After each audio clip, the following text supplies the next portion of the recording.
Chinese દોરી, Chinese mobile તો આપે સાંભળ્યું હશે, પણ હવે ભારતમાં ચાઇનીઝ લસણ પણ આવી ગયું છે.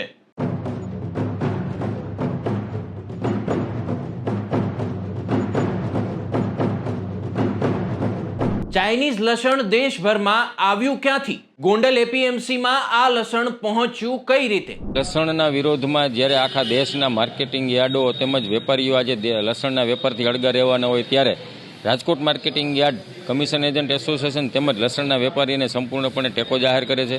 અને આજે સૌરાષ્ટ્ર તેમજ ગુજરાતના તમામ માર્કેટિંગ યાર્ડો જે લસણનો વેપાર કરતા હોય એ વેપાર આજે બંધ રાખી અને એક દિવસ પૂરતું સમર્થન આપી અને એને સહકાર આપીએ છીએ.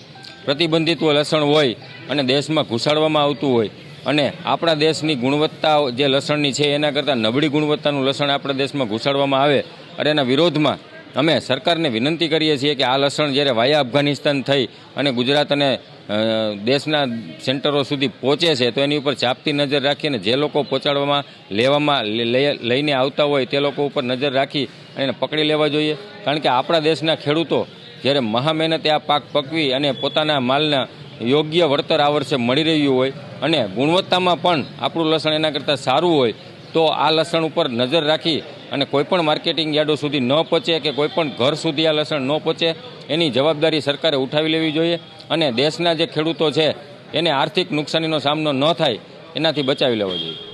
ભારતમાં ચાઇનીઝ લસણની આયાત પર પ્રતિબંધ હોવા છતાં ગોંડલમાં ચાઇનીઝ લસણની 4-5 ગુણી ઠલવાઈ હતી. ત્યારે ચાઇનીઝ લસણ ઘુસાડવાના વિરોધમાં દેશના વેપારી દ્વારા આજે 10 સપ્ટેમ્બરના રોજ લસણનું કામકાજ બંધનું એલાન કર્યું હતું, જેમાં રાજકોટ સહિત સૌરાષ્ટ્રના માર્કેટિંગ યાર્ડમાં લસણનો વેપાર બંધ રહેવાથી ખેડૂતોને યાર્ડમાં લસણ ન લાવવા માટેની અપીલ કરવામાં આવી હતી. તો રાજકોટ માર્કેટિંગ યાર્ડના વેપારી એસોસિએશન દ્વારા લસણ હરાજી બંધ રાખી વિરોધમાં સમર્થન આપવામાં આવ્યું હતું.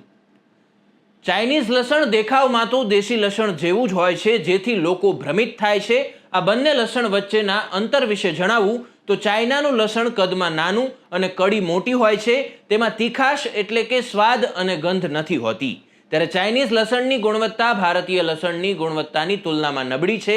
ચાઇનામાં લસણના ઉત્પાદન માટે વધુ જંતુનાશક કેમિકલો, દવાનો ઉપયોગ થતો હોવાથી આ લસણ ફાયદાને બદલે નુકસાનકારક પણ સાબિત થાય છે. સ્વાસ્થ્યની દ્રષ્ટિએ પણ આ લસણ નુકસાનકારક મનાય છે. ભારતનું લસણ સફેદ હોય છે જ્યારે ચાઇનીઝ લસણ ગુલાબી હોય છે. આ રીતે ભારતનું લસણ ચાઇનીઝ લસણથી અલગ પડે છે. રાજકોટ માર્કેટિંગ યાર્ડના વેપારીઓ દ્વારા જણાવવામાં આવ્યું છે કે લસણની માંગ વધતા યાર્ડમાં ચાઇનીઝ લસણ લાવવાના પ્રયાસો થયા છે.